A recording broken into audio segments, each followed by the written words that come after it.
السلام عليكم ورحمة الله وبركاته. الحمد لله وحده، الصلاة والسلام على من لا نبي بعده. أما بعد، فقد قال الله تعالى في القرآن العظيم: فأعوذ بالله من الشيطان الرجيم، بسم الله الرحمن الرحيم. وإنك لعلى خلق عظيم. صدق الله العظيم. அரசாட்சியை தனதாக்கி அதன் சாட்சியை நபியாக்கி அல்லாஹ் புரிகின்ற அல்லாஹ்வுக்கே எல்லா புகழும். அல்ஹம்துலில்லாஹ். அந்த வல்லவனுடைய சாந்தியும் சமாதானமும் அகில உலக கோமான் அண்ணலின் பெருமான் ஆரியமான் ஆதியரில் பூமான் நபிகள் நாயகம் முஹம்மது ரசூலுல்லாஹி ஸல்லல்லாஹு அலைஹி வஸல்லம் அன்னவர்களின் மீதும் அன்னவர்களை அப்படியே பின்பற்றி வாழ்ந்த உத்தம சத்திய சஹாபாக்கள், தாபிஈன்கள், தபஅ-தாபிஈன்கள், குறிப்பாக நம் அனைவரின் மீதும் அல்லாஹ்வின் சாந்தியும் சமாதானமும் என்றென்றும் நின்று நிலவட்டுமாக. ஆமீன். நான் எடுத்துக்கொண்டுள்ள தலைப்பு மதீனாவின் மாண்புகள். சையதினா முஹம்மது ரசூலுல்லாஹி ஸல்லல்லாஹு அலைஹி வஸல்லம் அவர்கள் இன்றைக்கும் வாழ்ந்து கொண்டிருக்கக்கூடிய, மறைந்து வாழ்ந்து கொண்டு ஆட்சி செய்து கொண்டிருக்கக்கூடிய இடம்தான் மாமதீனா. நாயகம் ஸல்லல்லாஹு அலைஹி வஸல்லம் அவர்கள் இந்த உலகத்தில் எங்கே இருக்கிறார்கள் என்று யாரிடமாவது கேட்டால், ஒரு முஸ்லிம்களிடத்தில் கேட்டால் மதீனாவில் இருக்கிறார்கள் என்று சொல்வார்கள். ஒரு உண்மையான முஃமினின் பதில் இதுவாகத்தான் இருக்கும். நாயகம் ஸல்லல்லாஹு அலைஹி வஸல்லம் அவர்கள் வருகைக்கு முன் மதீனாவின் பெயர் யஸ்ரிப் என்று இருந்தது. அதாவது தரித்திரம் என்றும் நாசமுண்டான பூமி என்றும் இருந்த அந்த பெயரை மதீனத்துன் நபவியாக, நபிமார்களின் தலைவருடைய ஊராக ஆக்கி ஒரு பெருங்கொண்ட புனித பூமியாக ஆக்கியவர் நாயகம் ஸல்லல்லாஹு அலைஹி வஸல்லம் அவர்கள். மதீனாவின் மாண்பு என்று பேச வந்திருக்கிறேன். மதீனாவின் மாண்புகள் என்பது நாயகம் ஸல்லல்லாஹு அலைஹி வஸல்லம் அவர்களின் பாதம் பட்டதின் காரணத்தினால். இந்த உலகத்தில் அனைத்து இமாம்களும் சொல்லக்கூடிய ஒற்றை கூற்று என்ன தெரியுமா? இந்த உலகத்தில் எந்த இடம் சிறந்தது என்று எல்லா இமாம்களிடமும் கேட்டு 3 விடைகள் கொடுக்கப்படுகிறது. ஒன்று மக்கா, இரண்டாவது மதீனா, மூன்றாவது பைத்துல் முகத்தஸ். இந்த 3 இடங்களில் ஆகச் சிறந்த இடம் சையதுனா முஹம்மது ரசூலுல்லாஹி ஸல்லல்லாஹு அலைஹி வஸல்லம் அவர்களின் பூவுடலை இன்றைக்கும் தாங்கிக் கொண்டிருக்கக்கூடிய அந்த மதீனா தான் ஆகச் சிறந்த இடம் என்று இன்றைக்கும் இமாம்கள் பதில் சொல்கிறார்கள்.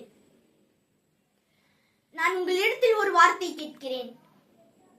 துன்யாவிலே அல்லாஹ் சொர்க்கத்தை வைத்திருக்கிறானா? எப்படி துன்யாவிலே அல்லாஹ் சொர்க்கத்தை வைத்திருக்கிறானா? சொர்க்கம் என்பது வஃபாத்திற்கு பிறகு, மறுமையை கேள்வி கேட்ட பிறகு கொடுக்கப்படக்கூடிய விஷயம்.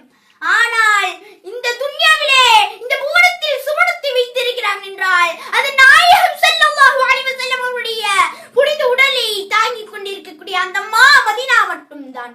ஏன் இன்னொன்றையும் சொல்கின்றேன். சையதுனா முஹம்மது ரசூலுல்லாஹி ஸல்லல்லாஹு அலைஹி வஸல்லம் அவர்கள் நடந்து வந்த அந்த இடம், நாயகம் ஸல்லல்லாஹு அலைஹி வஸல்லம் அவர்கள் சொன்னார்கள், மா பைன பைத்தி வ மிம்பரி ரௌதத்தம் மின் ரியாதில் ஜன்னah. என்னுடைய வீட்டிற்கும் மிம்பருக்கும் இடையில் உள்ள அந்த இடம் இருக்கிறதே, அது சொர்க்கத்தில் இருந்து ஒரு பகுதியாகும் என்றார்கள். மா பைன கபரி வ மிம்பரி ரௌதத்தம் மின் ரியாதில் ஜன்னah. என்னுடைய கபருக்கும் மிம்பருக்கும் இடையில் உள்ள அந்த இடம் இருக்கிறதே, அது சொர்க்கமாகும் என்றார்கள் நாயகம் ஸல்லல்லாஹு அலைஹி வஸல்லம் அவர்கள். நாம் இந்த இடத்தில் இன்னொன்றையும் நன்றாக தெளிவுபடுத்த வேண்டும். ஆதம் அலைஹிஸ்ஸலாம் அவர்கள் நமக்கு தெரியும், அபுல் பஸர் மனிதர்களின் தந்தை, மாற்று கருத்து இல்லை. முதல் நபி ஆதம் அலைஹிஸ்ஸலாம் அவர்கள், இதிலும் மாற்று கருத்து இல்லை. என்றாலும் ஆதம் அலைஹிஸ்ஸலாம் அவர்கள் அல்லாஹ் சொர்க்கத்தில் இருந்து கீழே இறக்கினான். ஆனால் சையதுனா முஹம்மது ரசூலுல்லாஹி ஸல்லல்லாஹு அலைஹி வஸல்லம் அவர்களுக்கு அல்லாஹ் சொர்க்கத்தை கீழே இறக்கினான். கீழே இறக்கி அதை மதீனாவில் வைத்திருக்கிறான். இத்துன்யாவில் இருக்கும்போது யாரேனும் சொர்க்கத்திற்கு செல்ல ஆசைப்படுகிறீர்களா? மதீனாவிற்கு செல்லுங்கள். நாயகம் ஸல்லல்லாஹு அலைஹி வஸல்லம் அவர்கள் மறைந்து கொண்டு ஆட்சி செய்து கொண்டிருக்கக்கூடிய அந்த மதீனாவிற்கு செல்லுங்கள். யாரேனும் வஃபாத் ஆகுவதற்கு நாடுகிறீர்களா? மதீனாவிற்கு சென்று வஃபாத் ஆகுங்கள் என்று நாயகம் ஸல்லல்லாஹு ஸல்லல்லாஹு அலைஹி வஸல்லம் அவர்கள் சொன்னார்கள், ஏன் என்னுடைய ஷஃபாஅத் கிடைக்கும் என்றார்கள். ஓடி வருகிறார் ஒரு சஹாபி. ஒரு முறை ஒரு சஹாபி ஓடி வருகிறார். பெருங்குண்ட வேதனையோடு ஓடி வந்த அந்த நபர், யா ரசூலல்லாஹ், உடம்பு முடியவில்லையே, ரொம்ப வேதனையோடு இருக்கிறேன் என்பதற்கு நாயகம் ஸல்லல்லாஹு அலைஹி வஸல்லம் அவர்கள் மதீனாவுடைய மண்ணை எடுத்து தன்னுடைய முபாரக்கான எச்சிலை உமிழ்நீரை மொழிந்தார்கள். எடுத்து அந்த சஹாபிக்கு கொடுத்தார்கள். அந்த சஹாபி மதீனாவுடைய மண்ணை சாப்பிட்ட பிறகு அந்த நோய் இல்லாமல் போனது என்பது வரலாறு. தபூக்குடைய போரில் புழுதிகள் மேலே படும்போது ரசூலுல்லாஹி ஸல்லல்லாஹு அலைஹி வஸல்லம் அவர்கள் சொன்னது, வல்லதி நஃப்ஸி பியதிஹி, என் உயிர் எவன் கைவசம் இருக்கிறதோ அவன் மீது சத்தியமாக இந்த மதீனாவுடைய தூசி கூட, இந்த மதீனாவுடைய துகள் கூட அவனுக்கு ஷிஃபாவை கொடுக்கும் என்றார்கள் நாயகம் ஸல்லல்லாஹு அலைஹி வஸல்லம் அவர்கள். மதீனாவின் மாண்புகளை நான் பேச வேண்டும் என்றால் தீரவே தீராது. மதீனாவுடைய மண்ணிற்கு, மதீனாவுடைய காற்றிற்கு, மதீனாவுடைய பூக்களுக்கு, மதீனாவுடைய பேரத்தம்பலத்திற்கு என்று எல்லா விஷயத்திலும் இன்றைக்கும் மதிப்பிருக்கிறது. அல்லாஹ் தஆலா நம் அனைவரின் கல்வியிலும் மதீனாவை நிறுத்துவானாக.